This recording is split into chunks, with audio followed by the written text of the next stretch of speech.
नमस्कार मित्रांनो, 2026 मध्ये जॉब करायचा का स्वतःची प्रॅक्टिस स्टार्ट करायची हा प्रश्न सगळ्यांना आहे.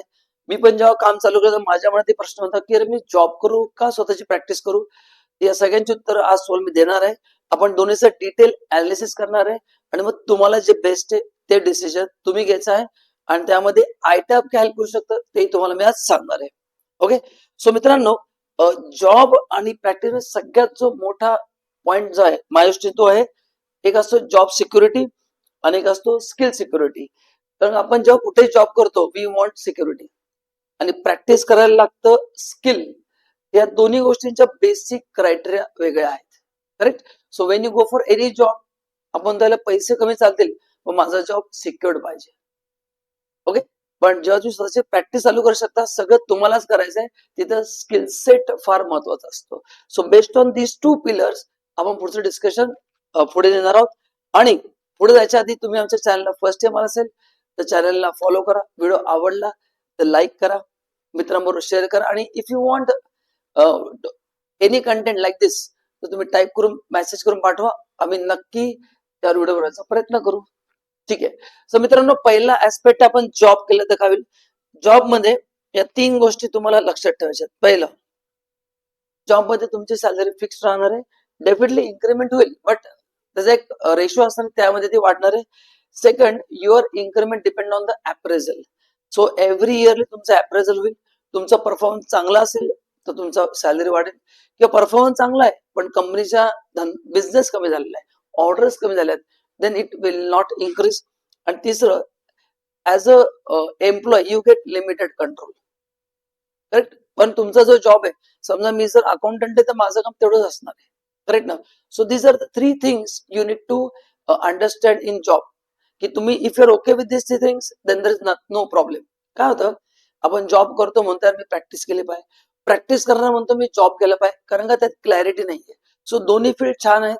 You have to decide what is best for you looking at the plus and minuses. हे झालं जॉबचं. आता प्रॅक्टिस साठी काय लागतं, इनिशियल स्ट्रगल असतं. कारण का client acquisition is not a easy task. कारण का इन्कम टॅक्स जीएसटी मध्ये मोस्टली गोष्टी विश्वासावर चालतात आणि फायनान्शियल डेटा फार इम्पॉर्टंट असतो. सो कोणी कन्सल्टंट मला कमी चार्ज करते म्हणून मी माझी फाईल शिफ्ट करतो असं होत नाही. तिथं reliability, skill, how you handle the notices या गोष्टी मॅटर करतात. सो प्रॅक्टिस मध्ये स्किल फार महत्वाचे असतात. पैशाचं एवढं काही नसतं. इथे तुमचं कंट्रोल इन्क्रीज होतं कारण का तुम्ही तुमच्या बिझनेसचे ओनर आहात. सगळ्या स्टाफला तुम्हाला हँडल करायचंय, क्लायंट्सला तुम्हाला हँडल करायचंय, गव्हर्नमेंटच्या नोटिसेसला हँडल करायचंय, ब्युरोक्रॅसी डील करायचंय. So here you have more control or I would say full control, कारण तुमचा स्वतः बिझनेस आहे. आणि तिसरं, this is totally skill driven. कारण का तुम्ही इन्कम टॅक्सचा अभ्यास केलाय पण तुमच्याकडे येणारा प्रत्येक क्लायंट वेगळ्या इंडस्ट्रीचा आहे. सो टेक्सटाईल इंडस्ट्रीचे रिक्वायरमेंट वेगळ्या असतात, फार्मास्युटिकल वेगळ्या आहेत, फूड इंडस्ट्री वेगळ्या आहेत. करेक्ट ना. सो इन्कम टॅक्सचे पॅरामीटर सेम आहेत पण अकाउंटिंगचा पॅटर्न बदलतो, कन्स्ट्रक्शनचं अकाउंटिंग वेगळ्या पद्धतीने होतं. So beyond academics you have to develop skill required for each and every client. Correct ना.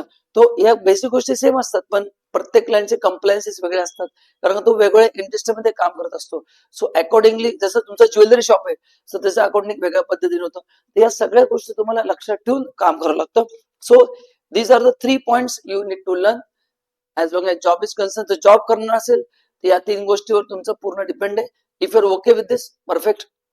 प्रॅक्टिस करायला इनिशियल स्ट्रगल होणार आहे, कंट्रोल भरपूर मिळेल कारण तुम्ही ओनर असाल. फक्त स्किल ड्रिव्हन जॉब आहे कारण का you need to manage each and every client. So now based on this 3 parameters तुम्हाला स्वतःला जज करायचंय की मी आता कुठे आणि मी किती स्किल डेव्हलप करू शकतो. नाव आता हे झालं जनरल. आता 2026चं काय, मी असं या टॉपिकचं नाव काय, 2026 मध्ये जॉब करायचं का प्रॅक्टिस. त्याचं रिझन आहे एआय आणि automation. That is the main reason. की एआय मुळे काय झालेलं आहे की 6 लोकांचं काम एक माणूस करतो. जसं माझा एक मित्र प्रोजेक्ट मॅनेजर आहे, तो म्हणला की विपुल आम्ही जे प्रोजेक्ट 6 लोक मिळून करायचो आता ते एआय मुळे 2 लोकांमध्ये व्हायला लागले. म्हणजे त्या 4 लोकांचा जॉब गेले. करेक्ट ना. सो ह्याच्या आधी एवढा इश्यू नव्हता पण नाव एआय मुळे तुमचा जॉब जाऊ शकतो का याचा विचार तुम्हाला करायचा आहे किंवा तुमच्या पॅकेजवर परिणाम होऊ शकतो का. जॉब जाणार नाही पण मोस्टली गोष्टी म्हणजे टेक्नॉलॉजीने सगळ्या काम केलं तर तुमचा रोल त्यात कमी होईल. यू बिंग जस्ट ऑब्झर्वर की हे व्यवस्थित होतंय का नाही फक्त तुम्हाला बघायचंय.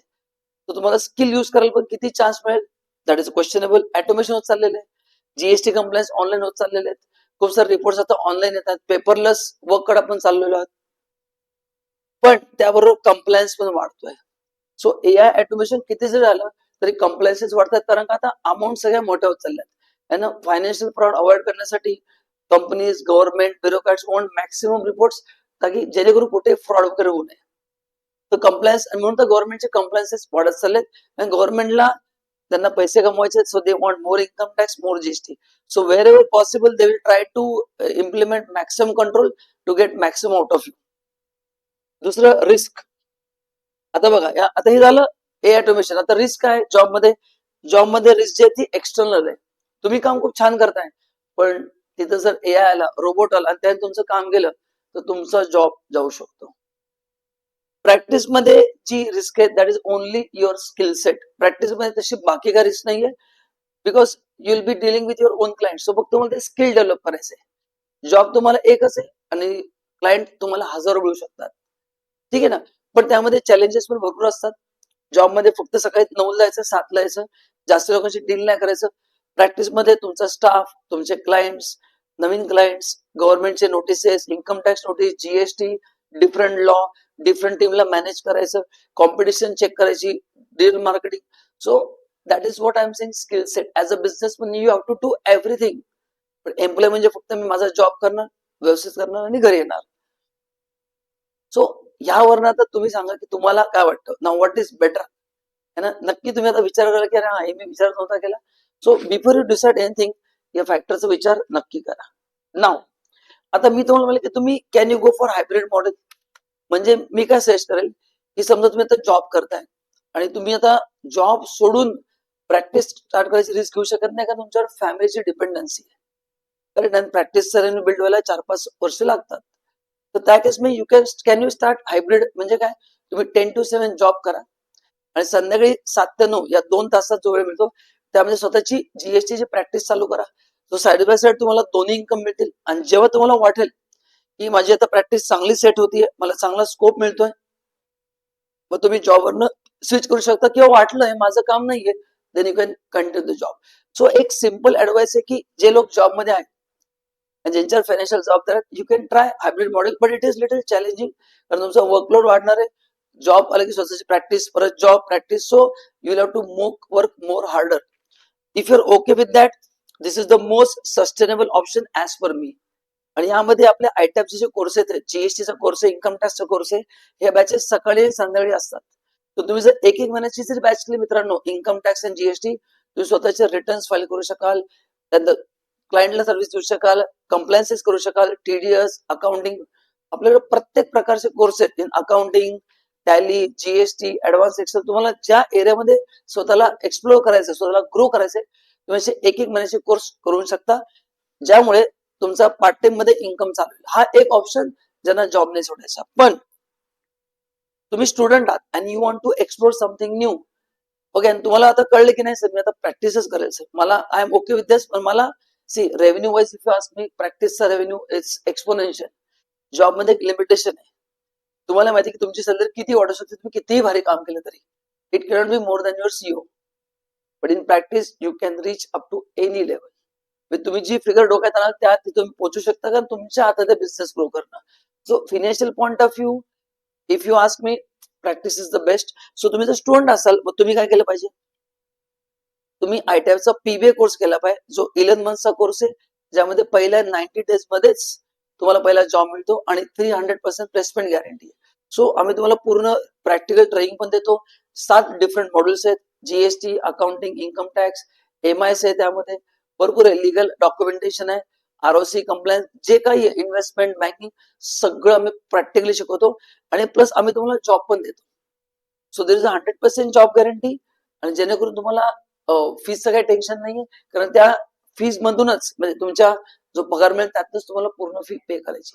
सो तुम्हाला फायनान्शियल जरी चॅलेंज असेल तरी तुम्ही तो कोर्स करू शकता. पण दोन्ही ठिकाणी मित्रांनो, स्किल नसेल तर ना तुम्ही ऑफिसमध्ये ग्रो करू शकाल, ना तुम्ही प्रॅक्टिस करू शकाल. आणि स्किल डेव्हलप करण्यासाठी तुम्हाला गरजेचं आहे आयटॅपचा, करेक्ट, आयटॅपचा कोर्स. कारण या कोर्समध्ये आम्ही तुम्हाला प्रॅक्टिससाठी रेडी करतो, प्लस तुम्ही जॉबसाठी रेडी होता. सो 11 मंथ्स मध्ये तुम्हाला एक्सपिरियन्स येतोच की मी जॉब करू शकतो का नाही, आणि त्याच्याबरोबर तुम्हाला हे कळतं की मी प्रॅक्टिस करू शकतो का नाही. सो आपला कोर्स असा आहे ज्यामध्ये तुम्हाला 1 ते 1.5 वर्ष तुम्हाला चान्स मिळेल सगळं फील्ड एक्सप्लोर करायला. So as a student this is a very good course की जे लोक CSM नाही करू शकत आणि ते खूप अवघड आहेत. MBA ला फीस खूप जास्ती आहे आणि करिअर वगैरे ते चांगलं करायचंय. तर दिस इज द बेस्ट कोर्स. मी म्हणतो असं म्हणून नाही, तर माझी रिक्वेस्ट आहे तुम्ही एकदा आपल्या इन्स्टिट्यूटला व्हिजिट करा, कोर्सची माहिती घ्या आणि आमच्या प्लेसमेंट तुम्ही बघा किती छान प्लेसमेंट मुलांना मिळतात. मतलब तुम्ही एन्जॉय करा, मस्त मजा आली मला आणि तुम्ही आमचा कोर्स नक्की जॉईन कराल. सो नक्की तुम्ही एकदा आमच्या इन्स्टिट्यूटला भेट द्या आणि तुम्हाला जर प्रॅक्टिससाठी रेडी व्हायचं असेल, तुमचे ड्रीम्स अचीव्ह करायचे असतील आणि तुम्हाला कुठलीही AI ऑटोमेशनची रिस्क नको असेल, तर I would say practice is the best option. But still तुम्ही जॉब करताय ते सोडू शकत नाही. I can understand family responsibilities आहेत, पण तुम्ही पार्ट टाइम काहीतरी चालू करू शकता अँड दॅट इज सो दोन्हीसाठी. So which your option you are okay. We have specific courses for you. लवकर आमच्या इन्स्टिट्यूटला व्हिजिट करा आणि पुढच्या कोर्सची माहिती घ्या. सो क्लोजिंग काय यामध्ये की जॉबमध्ये सेफ्टी कम्पॅरेटिव्हली कमी आहे, कारण का बिकॉज ऑफ ऑटोमेशन आहे ना. आता ऑटोमेशन म्हणा, AI म्हणा, दोन्हीकडे रिस्क आहेच आहे. पण सगळ्यात महत्वाचं काय सांगू तुम्हाला, तुम्ही जर तुमचं स्किल डेव्हलप केलं देन तुम्ही जॉब करा किंवा प्रॅक्टिस करा, यू विल ग्रो. आणि ते स्किल डेव्हलप करायला ITAB is the best institute. कारण का अकॅडमिक्सली GS इन्कम टॅक्स पण अभ्यास करणं आणि इथं प्रॅक्टिकल ट्रेनिंग आम्ही देतो, जे आता सिम्युलेशन सॉफ्टवेअर्स आहेत, तुम्हाला प्रॉपर अभ्यास करायला मिळतो, भरपूर ट्रेनिंग देतं, क्वालिफाईड CA फॅकल्टीज आहेत. तर डेफिनेटली तुम्हाला त्याचा फायदा जास्ती होतो. तर मित्रांनो, तुम्हाला व्हिडिओ आवडला असेल तर लाईक करा आणि मित्रांबरोबर शेअर करा आणि तुम्ही काय करणार कॉमेंट मध्ये जरूर सांगा की तुम्हाला जॉब करणं बेटर वाटतंय का practice. Thank you so much and bye bye.